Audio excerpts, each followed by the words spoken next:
most auspicious form of Savitra, there is a call from him, the brilliant summoner's chant. He has given the summons, Savitra,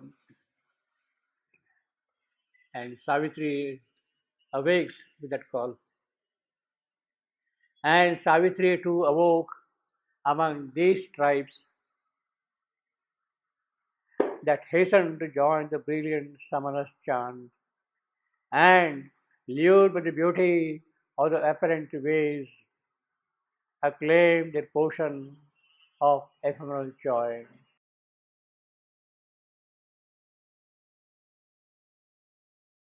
Now, these are the earlier races which are described in great detail in the story of evolution by Shebendu in Record of Yoga. Prior to the arrival of the mental being in the process of evolution, there were the vital beings who had advanced considerably, who had almost become mental. It is among these tribes that Savitri is awake. In other words, the first arrival of Savitri on earth is with the presence of these mental beings, these sub-mental beings in the evolutionary process. These tribes, he says tribes, it's not one number of them, you see. As I said, we'll see that whole account later on when we come to the main text. And Savitri too awoke among these tribes that hastened to join the brilliant Samana chant. See, so there is something about these tribes also that they are alert, they are perceptive, they are receptive to the call of the summoner. They have already kind of advanced that they can receive the call of the summoner and follow him, you see, in his footsteps. Hasten to join, they are also very eager to join. Advanced subhuman races are already present there and they are ready to join the Samana chant. Among these tribes, Savitri is awake. Now, this word awoke, in the first line also we have, it was the hour before the gods awake. And here again, awoke. Now, in a certain sense, it can also be considered as born. Before the gods were born, before Savitri was born. Savitri was born among these human tribes, you see. Awoke can be to a certain extent. In fact, the mother equates awake and birth together, you see. And Savitri too awoke among these tribes that hastened to join the brilliant Samana chant. Brilliant Samana, that is Savitra, the god of supramental light and force. He is brilliant and he is calling them. His call has come already for that purpose, you see. In fact, Savitri's arrival means it is in response to the call of the supramental light and force. It is from that point onward her work actually begins, you see, to carry forward the mental race beyond what it is now. That hastened to join the brilliant Samana chant and lured with the beauty of the apparent way, lured by the beauty of the apparent way. Who? Savitri. Savitri is already described here as somebody who is divine, who is the daughter of infinity, as we shall see later on, and she is now lured, attracted by the possibilities which are present in this course of evolution, acclaim their portion of ephemeral joy, their of these tribes, their portion. Again, in fact, now we have got the full description of who Savitri is. Savitri is already the incarnate Shakti. This is what we have got in the second sentence. Akin to the eternity when she came, she has not lost contact with her home, with her real consciousness, with her reality, which she is. No part she took in this small happiness. A mighty stranger in the human fame, the embodied guest within made no response. So that is the embodiment of Savitri herself, the incarnation of the divine Shakti in a human body. The, the call that wakes the leap of human mind,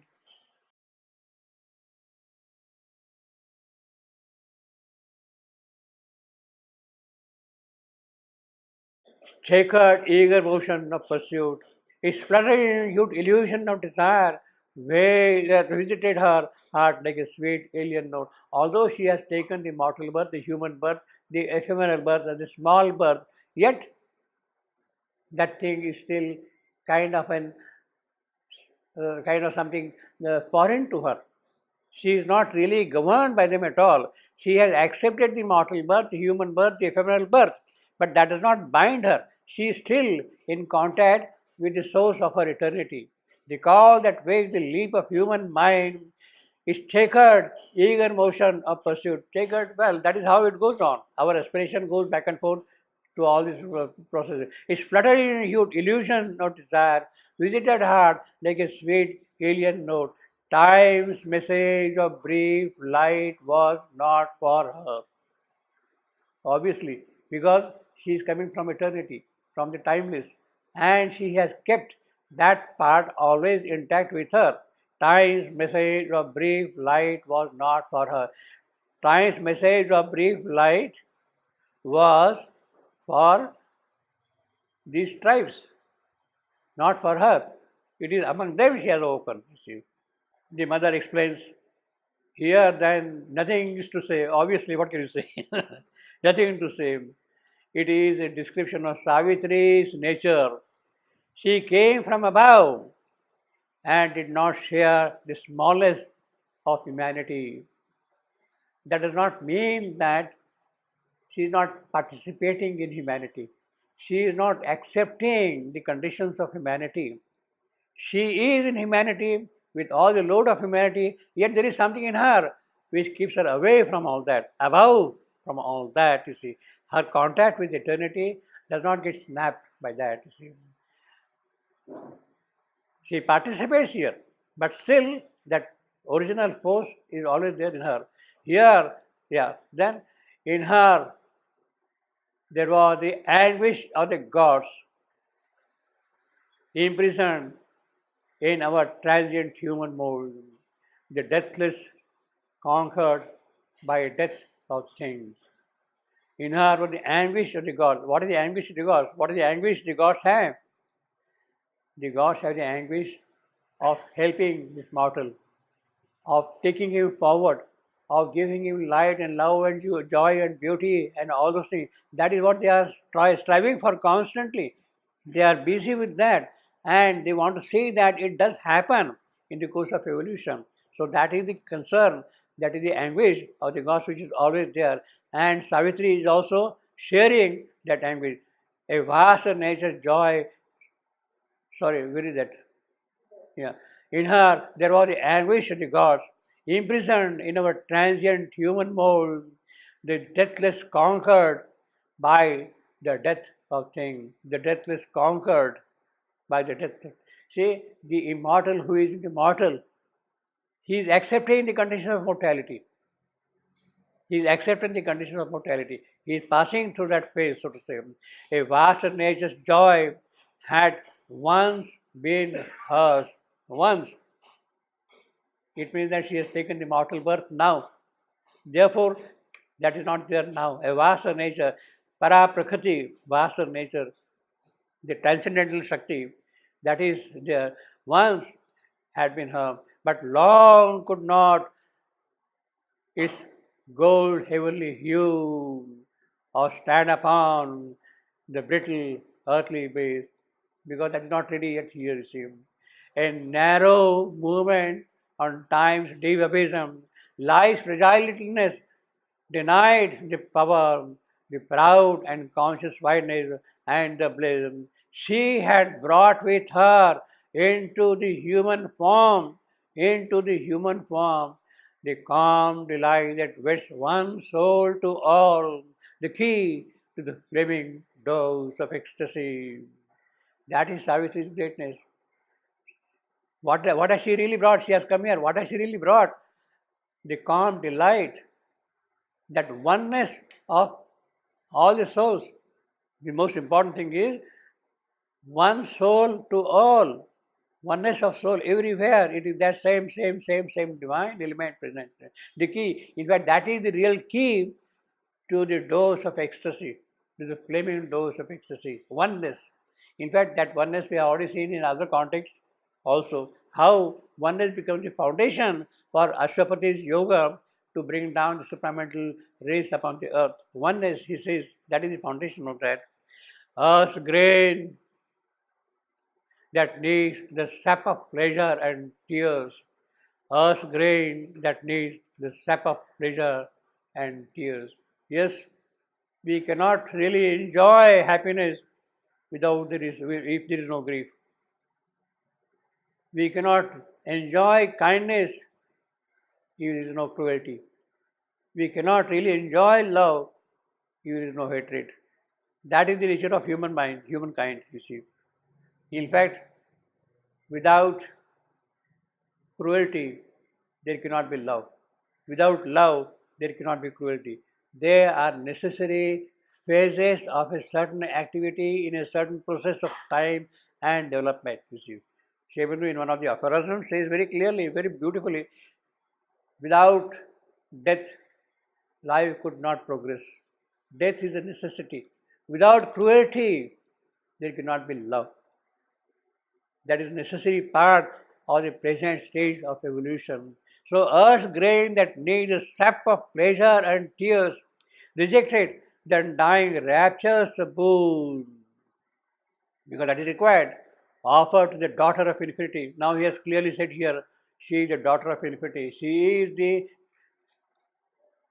incarnate Shakti, daughter of infinity. She has come here as the incarnate daughter of infinity. In the story of Mahabharata, Savitri's story in Mahabharata, he calls her Deva Kanya, the daughter of the gods. Savitri is described as Deva Kanya. Kanya means daughter. Deva means goddess. She is the divine goddess, you see. She is here the daughter of infinity. Her passion flower of love and doom she gave. So what has the earth offered to this daughter of infinity? Her passion flower. Passion flower of love and doom. Now this her stands for earth. And this she also stands for earth.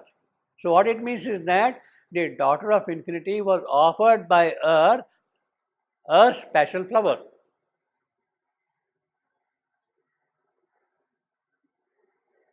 Now the mother explains, she came to transform the world and make it fit to receive the higher light and power. But in order to transform this world, one must come upon earth, accept it, and then accept at the same time its insincerity, its weakness, its incapacity to live this higher consciousness. So that is the real work of the avatar. Avatar comes here with all the qualities of avatar, of the divine, yet he accepts the conditions which are present here in the mortal world. Otherwise, that avatar would have no meaning. He had to participate in the entire process of things which are happening in this earth here. She says, upon accept it, and accept at the same time its insincerity, its weakness, its stupidity, its ugliness, its mortality, all the things she has to accept, and only through them then she can find the way out, can go forward. In other words, there is a difference now here between the incarnate Shakti coming here in the mortal form and the divine goddess working from above for transformation.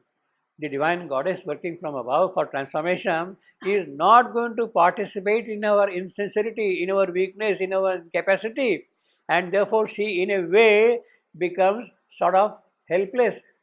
Her work does not really get completed, does not have that stamp, that authority which is required to bring things from below up, they receive. So the omniscient goddess, as we have seen last time, she withdrew. Her spent withdrew.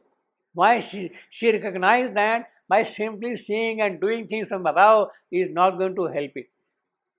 It is necessary for her to take the mortal birth, accept all these things, insincerity, weakness, incapacity. She must accept and then proceed further. So the omniscient goddess withdraws in order to come back as Savitri. To come back as Savitri. That gives me the impression, a strong impression of what has been for ages and centuries. But it is not the final destiny of Earth. Life is expected to transform itself in order to be able to express the divine things, the divine consciousness. And that is why she has come upon earth to prepare it. To prepare it. Although it is kind of understood that when the evolution is proceeding, evolution by itself, by its own impetus, by its own force, by its own development, progress, will go from one stage to the other automatically, and there may not be necessity of any intervention from above. If the evolution is designed to be that way, then why should the incarnate force come down at all and carry the evolution forward? It must have its own enough force, sufficient strength within it. But it is necessary in order to prepare it. So what does the incarnate force does? It helps to prepare the ground for the evolution to carry forward. It does not impose evolution. Evolution has to finally proceed from below itself, you see. And therefore, she has to come here to prepare it. Savitri's work is that, to prepare the ground.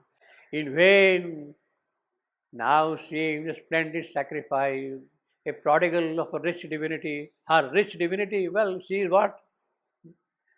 Herself and all she was, she had lent to men, hoping her greater being to implant that heaven might native grow on mortal soil. She had come for that purpose, to lend.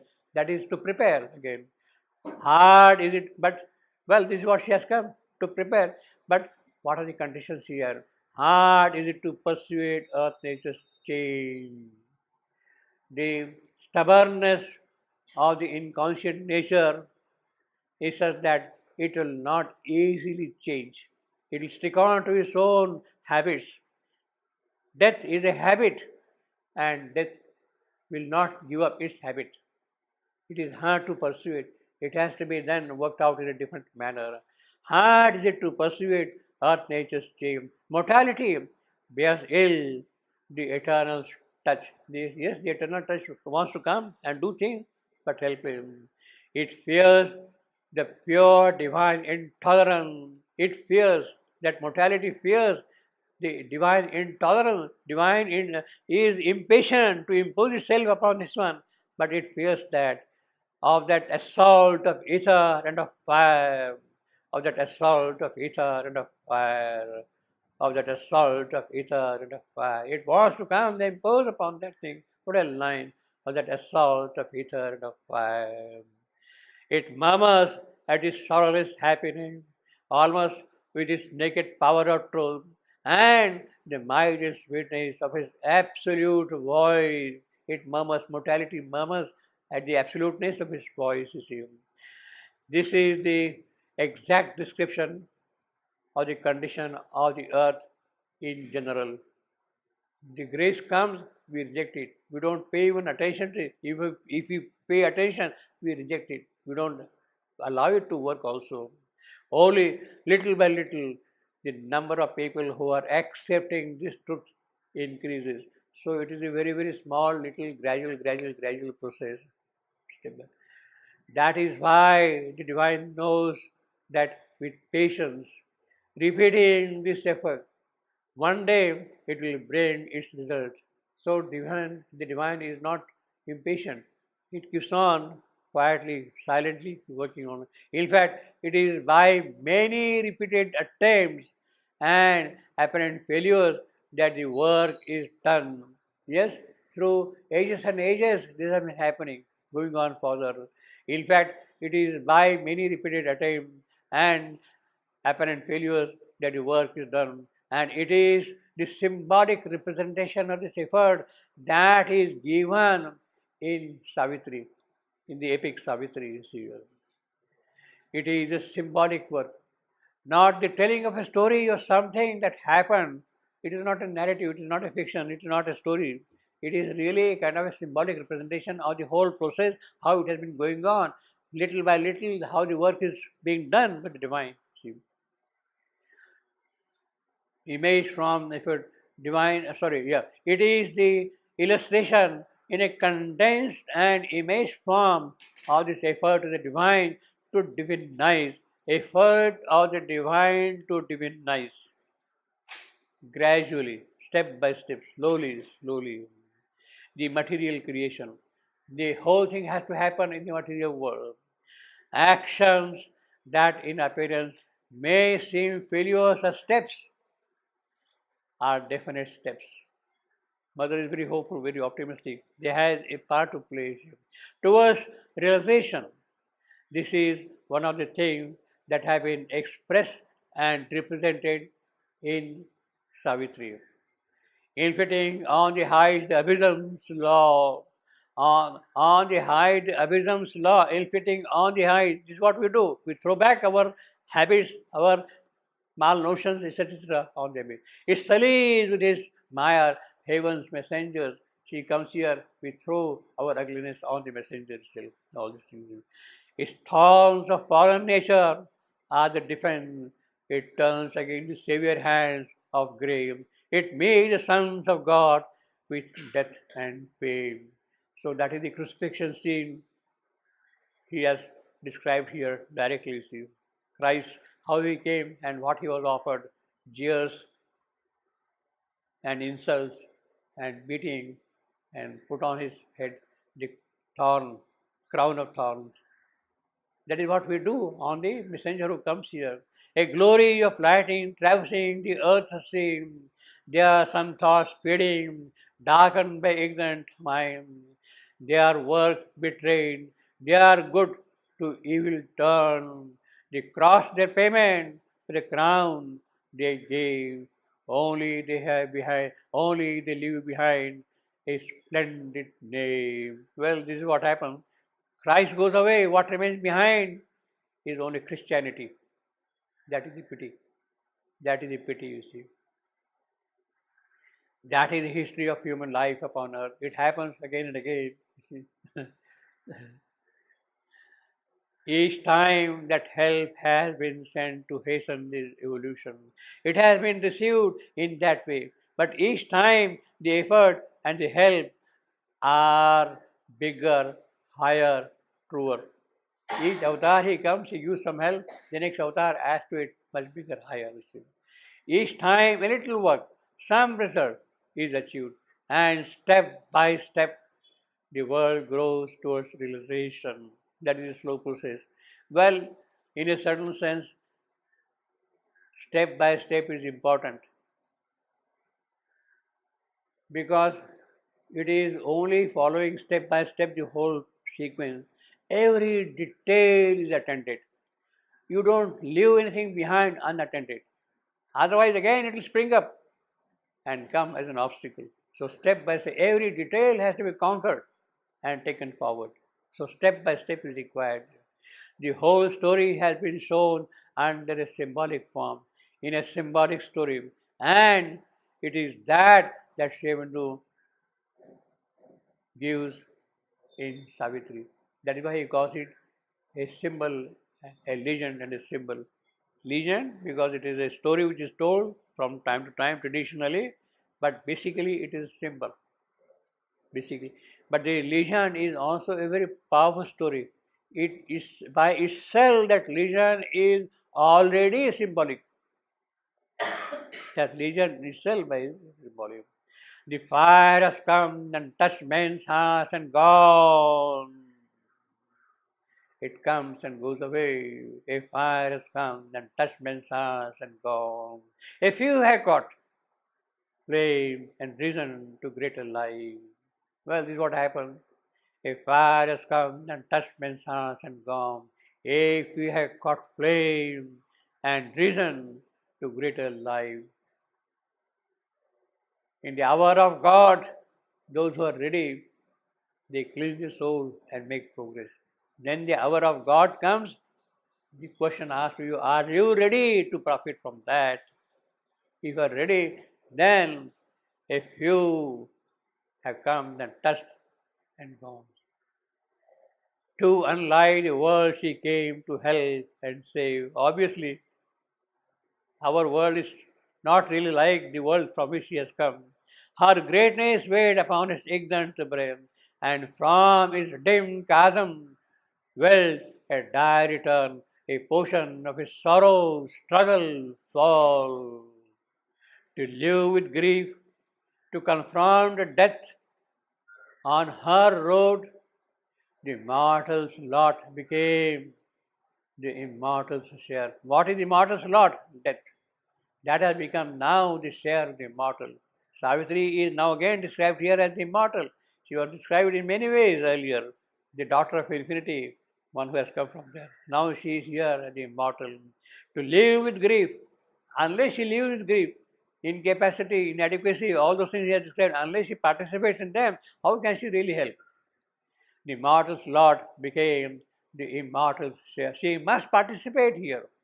Thus trapped in the gin of earthly destiny, awaiting her ordeal's hour, abode, outcast from her inborn felicity, accepting life's obscure terrestrial robe, she has put on herself, hiding herself even from those she loved, a godhead greater by a human fate. That is the beauty of Savitri. Hiding herself even from those she loved. Savitri has chosen Satyavan as her husband. She goes and starts living the hermitage. In the hermitage, there are rishis, there are people around. Savitri's parents-in-law are there, her husband is there. But nobody, none of those rishis, those great sages know who this Savitri is. None of them know that. From them whom she loved them, but they don't know who she is. Savitri. Satyavan has the least idea that she is a divine goddess who has come here, and she is now preparing herself for the great event which is likely to occur 1 year after the marriage. He has no idea that he is going to die. Only Savitri knows. Savitri alone in the entire forest, in the whole hermitage, she alone knows that the day of Satyavan's death is fixed. And she has not told that thing to anybody, hiding herself even from them whom she loved. You see, such great capacity to hold back that knowledge, that is extraordinarily yogic. Something tremendous to hold back that knowledge, you see. A godhead greater by human fate. So she has really become a greater goddess. She, Savitri, up there, she knows everything. But when she comes and hosts it here, she has kind of got another promotion. She has become greater than the Godhead from whom she has come here.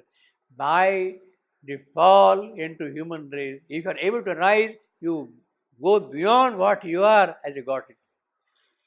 A Godhead greater by a human fate. This is to make humanity understand that a greater purity, a greater force, a greater knowledge, and greater ananda can be acquired through struggle and pain. Through struggle and pain, greater all that is pain. Suffering and difficulty more than through an easy and smooth life. So mother is recommending mother is recommending us for all these things, suffering and pain and difficulty, you see. It is not the cause of difficulties, it is the result. This suffering, etc., is not the cause of difficulty, it is the result of that, you see. That is to say, it would be a mistake to believe that these difficulties have been created in order to bring this marvelous result. The difficulties have not been created, they have appeared as a part of the process, they have appeared, they have not been created. God has not planted those difficulties in our path, you see, have been created in order to bring them. It is not so, but according to the action of the grace, the difficulties having occurred, the grace can change them into means of greater progress. Now, if you are really striving for ananda, for greater light, for a greater power and all that thing, what is required is, yes, difficulties are there, but the help is there. Are you ready to receive the help? Are you ready to open yourself to the grace? If you are able to open yourself, the difficulties vanish. Until then, it's for you at all. Grace is there, waiting for you to open out. You have to open out yourself. Grace can change them into means of greater progress. That is the attitude to be taken towards it as it is. It will allow the grace to give its maximum of help. If you are cooperating that way, then it will allow you to, with the help, maximum result. That is why we can always say, from the worst, the best will arise. But that does not mean that we strive, we start preparing worst. We don't invite worst. It is a part of the whole process. If it's there, but the grace is there, it will take care of it. Not that we must purposefully bring or attract the worst, obviously.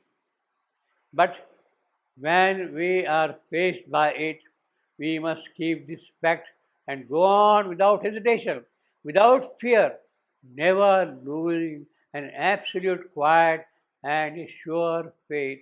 Now that grace will work under these conditions. What is required of you as a preparation is absolute quiet and sure faith. Yes, grace will do. Shraddha, Shanti, these are the things which you have to have. Then only the grace can come and work in you, not until then. A dark foreknowledge separated her, dark foreknowledge that her husband is going to die 1 year after the marriage. That foreknowledge is only with Savitri in the entire hermitage. Except her parents, nobody knows in the world that Satyavan is going to die 1 year after the marriage. Nobody knows. Separated her from all of whom she was the star and stay. Yes, Savitri was a worshipped princess in the hermitage, star and stay, but they don't know what is going to happen tomorrow. You see. Too great to impart the peril and the pain. In her torn depths, she kept the grief to come. What a capacity she must be having. In her torn breast, she is struggling within, and within her heart, she is keeping the entire grief to herself alone. As one who, watching over men, left blind, takes up the load of an unwitting race. Harboring a foe whom with her heart she must feed. That pain is there, that suffering is there, and she is feeding that pain, that suffering, with her grief. Unknown her act, unknown the doom she faced, unhelmed she must foresee and dread and dare. Unhelmed she must foresee, unhelmed. No human help can come from around. She is leaving the hermitage. All the people that are around, but they are of no help to her at all. They cannot help in any way. If they cannot help at all in any way, then why tell them about your grief? Put it back to yourself and prepare yourself. Unhelped, she must foresee and dread and dare. The long foreknown and fatal morn was here, the day of Satyavan's death. She is already advancing that thing. The long foreknown, since Narad had made that prophecy that Satyavan will die, long foreknown. Although in the story, at a certain moment of time, Narad is telling that Satyavan is going to die 1 year after the marriage. In the story, that is what we have got. But this long foreknown is written already in the story of Savitri up there. How the Savitri story is going to develop is already written up there. Yes, this is going to happen. One day on the forenoon, this will happen. And later on, it will kind of unfold here through Narad, etc., etc. But it's already stored, written up there. Long forenoon and fatal morn was here, bringing a noon the same like every noon. People don't know. They think it's a routine kind of a thing. But that particular day is something very special, something very significant, something important. They had no knowledge of it. The long forenoon and fatal morn was there, here, bringing a noon the same like every noon. For nature walks upon her mighty way, unheeding when she breaks a soul alive. Leaving a slain behind, she travels on, man only mark and God's all-seeing eye. In the story, this is because Savitri knows 1 year in advance what will be the fate of her companion. But like the rest of the story, it is a symbol. It is already written up there, symbol. To know in advance what will be the circumstances of life, one ought to have the strength of a God. What is going to happen tomorrow? To bear the result of that, I must have the strength of a God. It is a supreme grace. We don't have that strength. It is a supreme grace for man that the future is not revealed to him. Because most men would not have the courage to live their life. It's true. It is an act of grace that we are kept in oblivion, you see. If they knew what it would be, the all embracing divine consciousness is needed to have the knowledge and live in the present condition of the world. All embracing consciousness is needed to have the knowledge and live in the present condition. This is exactly what Savitri has. She has the all embracing divine consciousness to know the future and hold the consequences of future with her. She has that capacity. And at the same time, do what one is expected to do. So she is really doing her daily routine activities with all that, all embracing divine knowledge in her.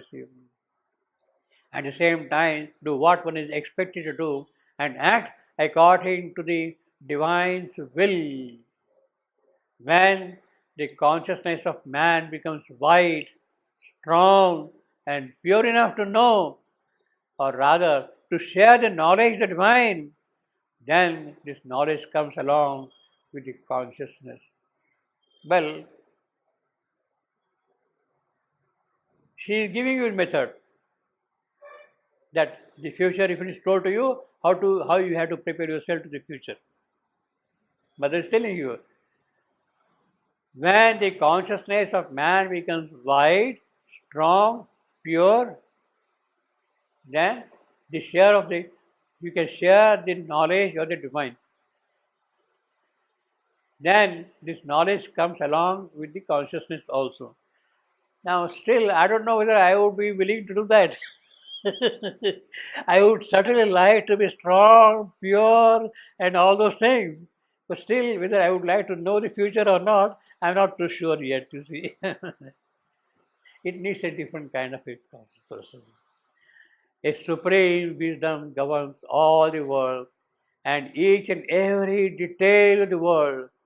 It is only through identification with the supreme consciousness that man acquires at once the power to know and the power to bear and the power to do. That is why I said, although I may have strength, purity, and all those things what she is describing here, unless I got this identification with supreme consciousness, it's not of much consequence. Even in this moment of her soul's despair, that her husband is going to die tomorrow. In fact, the noon is already there. He's going to die shortly. It is grim rendezvous with the death and fear.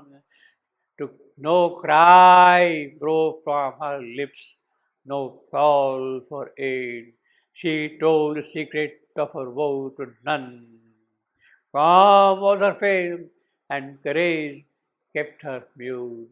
Savitri gets up early in the morning on the fated day. She does all her morning rituals. She gets ready. She approaches her parents-in-law to give permission for her to accompany her husband to the forest. She goes and tells them, "Look, I have been staying here in the forest for 1 year. I had never seen the places around and all that thing. But a strong desire has gripped now that I must accompany my husband and go along with him to the forest." You see, while she's telling all that, no cry from her lips. She has not indicated any hint at all. They have least idea that this woman is having something else in her mind, in her soul. They have absolutely no inkling of it. You see, no cry broke from her lips, no call for aid. Obviously, she told the secret of her woe to none, not to her parents-in-law, not to the sages of the forest, certainly not to her husband also, to none. Calm was her face, and courage kept her mute. So that is the godly yogicness of Savitri. Yet only her outward self suffered and strove. Even her humanity was half divine. Her spirit open to the spirit in all. Her nature felt all nature as her own. So that is the oneness again. Apart, living within, all lives she bore. Aloof, she carried in herself the world. Her dread was one with the great cosmic dread. Her strength was founded on the cosmic mind. The universal mother's love was hers. Against the evil at the life's afflicted roots. Her own calamities is private sign of her pangs. She made a mystic poignant sword of her poignant sword. A solitary mind, a worldwide heart, to the lone immortal's unshared work. She rose to the lone immortal's unshared work. Nobody can share it. She has to do herself. She has to fight herself. Of her pangs, she made a mystic poignant sword. So that has itself become the weapon of conquest in the hands of Savitri. Her pang, her suffering, a solitary mind, worldwide heart. So that is what is required if you want to fight out the enemy who is standing in front of you. This is the correct and exact description of the conditions of those who are united with the divine. Once this is realized fully, the reactions of the human being exist no more. It is the same nature working in all. It is the same divine consciousness in all. There is no more the sense of ego and the suffering. If there is any, it is not personal suffering, but some universal feeling, some universal contradiction of the divine consciousness. All that happens in the divine consciousness, and no selfish or egoistic movement can exist. There are all the movements that belong to the past and had to go, and it is because they had to go, they belong to the past. You see, so we don't really cling to them. All the divine movements that are luminous and progressive and creative of unity and beauty belong to the future. And they had to live because they belong to to the future. There is in the world a constant fading of all that belongs to the past and a constant growth that which belongs to the future. Well, that is the quality of this evolutionary earth. It happens, although not so dramatically, so drastically always, but it keeps on happening.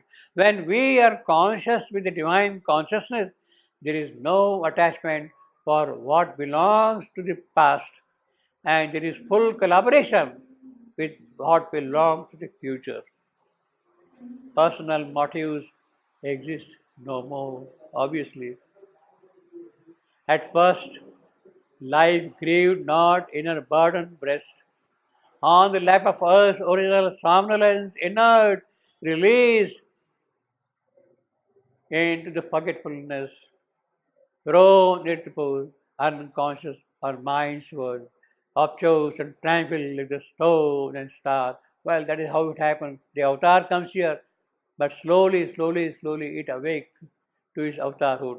In a deep cleft of silence twixt two realms, she lay remote from grief, unsown by care, nothing recording of the sorrow here. Now, this is exactly the description we have got in the opening canto of the book of Yoga. Savitri is in the company of her husband, of her lover, and they are very happy in their conjugal love and all that. And therefore, in the deep cleft of silence twixt two realms, this and that, she lay remote from grief. There is no, in his company, there is no grief at all for her. Unsown by care, nothing recalling of the sorrow here. Means this is already he is telling you in advance what is going to happen on the fated day. In the book of Yoga, this is how it begins. Then a slow, faint remembrance, shadowless mood. So while she is in the company of her lover, some kind of a memory awakens in her. Then a slow, faint remembrance, shadowless mood, and sighing, she laid her hand upon her bosom and recognized the close and lingering ache, deep, quiet, old, made natural to its place, but knew not why it was there, nor whence it came. She is laying her hand on her bosom, finding out the cause of that ache. Yes, there is ache. She feels the ache now in her hand, in her heart, but where from it has come, how it has come, of that she has no idea. This is the effect of the consciousness when it descends into the material world. There is so much of inertia in this world that the consciousness gets faint, remote, uncertain. It is a general happening. All the beings from above that take birth in this world have the same experience. So when you are taking the birth here, you kind of get lost totally, you see. They have that experience. It takes a long time to remember what they are, to awaken to their reality. They have to go through the adolescence, childhood, all that thing. It takes a long time. From where they came, and to get back their conscious movement and conscious knowing. And even when they remember, there is a kind of dulling of the knowledge. It is no more so clear, so vivid, so intense. This happens in the case of every avatar in the beginning. Everything gets dull, but it is just by bringing more and more often something of the higher realms of consciousness so as to wake up to its response in matter that little by little its very nature will change, and instead of being dull and unconscious, it will wake up to a conscious response. Well, this happens in the case of the avatars, but in the case of the mother, she is already away to her godhood, goddessness. As a child of 3 years or 4 years, she was already aware of who she was as a child still. This is just the work that is going on and will go on until this matter is transformed and capable of manifesting the supreme consciousness from it. So the entire thrust, the entire emphasis is until this matter is transformed All the difficulties are there, this pang is there, the suffering is there. Why Savitri is putting her hand on her bosom? And what is she feeling? An ache. Because this matter is not transformed. The power that kindles mind was still withdrawn in the case of the avatars. Heavy, unwilling, were life servitude, like workers with no wages of delight. Sullen, the torch of sense refused to burn. The unassisted brain found not its power. Only a vague earth nature held the frame. But now she stirred, her life shared the cosmic load. Now she stirred, her life shared the cosmic load. So now, what is that now? This great event, which is foretold, a long foreknown knowledge was there, long foreknown noon was there, and Satyavan would die. That moment, that now she stirred, she suddenly got woken up and she realizes her full divinity in action. Her life shared the cosmic load. She has taken now the entire load. Until now, man was carrying the burden on his head, but now Savitri has taken entirely upon her. At the summons of her body's voiceless call, at the summons of her body's voiceless call, the emphasis again on matter, on body, on the physical. It is the summons of the body, not of the vital, not of the mental, not of the spiritual also. It is the body which must really get the response from the divine. At the summons of her body's voiceless call, a strong, forming spirit traveled back to the yoke of ignorance and fate, back to the labor and stress of mortal days, lighting a pathway to strain the symbol dream across the ebbing sea of sleep. This is a description of how the consciousness works its way back, bringing back remembrance, waking the faculties, more conscious by by night than by day, because the inner being is more active. As the body goes to sleep, the inner being wakes up, and with it comes back the memory of the past. For those who are more developed in the inner being than the body, those who come upon the earth fully conscious and their consciousness veiled and dulled by the contact with matter, sleep is often a revelation. So that is the positive aspect of sleep, you see. Because the body is asleep, inactive, the inner consciousness is more free and in contact with what it knows more directly. So in the inner means the sleep kind of dulls our faculties. They are now awakened. All those who have come down upon earth, fully developed and fully conscious, at night when the body rests, remember what they were and what they can do. In fact, they actually continue to do their work at the night when their body is immobile. They continue their activity and they do what they came to do upon earth. Did Shrevendu ever sleep? Yes, he did sleep, but then this work was going on. Even before the body knows and can help the work. Her house of nature felt an unseen sway. Illumined swiftly were lives dark and room. Illumined swiftly were lives dark and room. And memory's casement opened down the hours. The windows have opened out, and the tired feet of thought approached her door. Tired feet of thought approached her door. All came back to her, earth and love and doom. That is the memory. Earth, yes, love, do the purpose for which she had taken the mortal birth. The ancient disputant. So these are the three ancient disputants: earth, love, and doom. The ancient disputant encircled her like giant figures wrestling in the night. The goddess from the dim, inconscient born awoke the struggle and the pang divine and the shadow of her flaming heart the somber center of the dire debate, a guardian of an unconsoled abyss.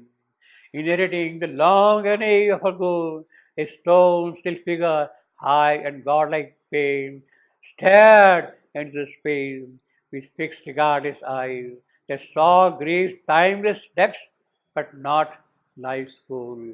Now, like giant figure that wrestling in the night, giant figure, earth, love, doom. They are the goddess from the inconscient born. Earth coming up from inconscience. Love coming up from inconscience. Doom, death, of course, coming up from inconscience. Earth was prepared as a significant center in the inconscience to carry out the evolution further. Love, it is a divine avatar, Satyavan, who has plunged into the inconscience so that from there he can come up. So that way, love, earth, and doom are the goddess born from the inconscience. And then a stone still figure with a high godlike pain. So what she sees here, person, pain, who has absolutely no response, who is not concerned at all, you are suffering or not, he is doing his own work. Afflicted by his harsh divinity, he is concerned with his divinity of harshness. Bound to his throne, he waited unappeased the daily oblation of her unwept tears. Savitri is weeping, praying to the God, and all her unwept tears are the offering to this God of pain to her. It is he who is still unappeased by those tears. Afflicted by his harsh divinity, bound to his throne, he waited unappeased the daily oblation of her unwept tears. She is not really weeping, but inward, all that thing is constantly, that grieving is there. All earth is under the governing shadow of the of the vital beings. Even the highest divinity, when coming upon earth, cannot escape the consequences of the shadow governing the events of the earth. For the life upon earth to become entirely divine, harmonious, happy, painless, these forces and beings of the vital world must be conquered and destroyed, transformed, or they must disappear. That is, return to the nirvana of their origin, from where they had come. All the fierce question of man's hours relived. Why this creation? Why this pang? Why this suffering? That fierce question of man was relived again by Savitri. The sacrifice of suffering and desire earth offers to the immortal ecstasy began again beneath the eternal hand. She is doing the sacrifice once more under his hand. Awake, she endured the moment serene and looked on his green, smiling, dangerous world, this whole forest, the dangerous world, green, smiling, dangerous world, and heard the ignorant cry of living things, birds, animals, prey, all of them are crying amid the trivial sounds, the undying scene. Her soul arose, confronting time and fate. The moment of death has appeared. Amid the trivial sound, the unchanging scene, her soul arose, confronting time and fate. Immobile in herself, she gathered force. This was the day when Satyavan must die. It is this terrible story of the creation of earth and man as a means to save the world from suffering and destruction. Who is the stone still figure? Who is this? Stone figure, that God of pain. What? God of pain. The god of pain. The stone figure is the God of pain. That is why he is harsh divinity. But hasn't he given up his body? He is there, pain is He is there. still there. In the material world, is there. He is still there. Pain, P is capital. The death of Satyavan becomes the symbol of the misery of the earth's creation for its fate, and through Savitri of its liberation. She faces the doom in order to give the solution. Unless she participates, how she can offer? The creation is plunged in misery, suffering, and death, but it can and will be saved through her intervention. Not the divine goddess, but her intervention after taking the mortal birth. It is through that only the creation will be saved.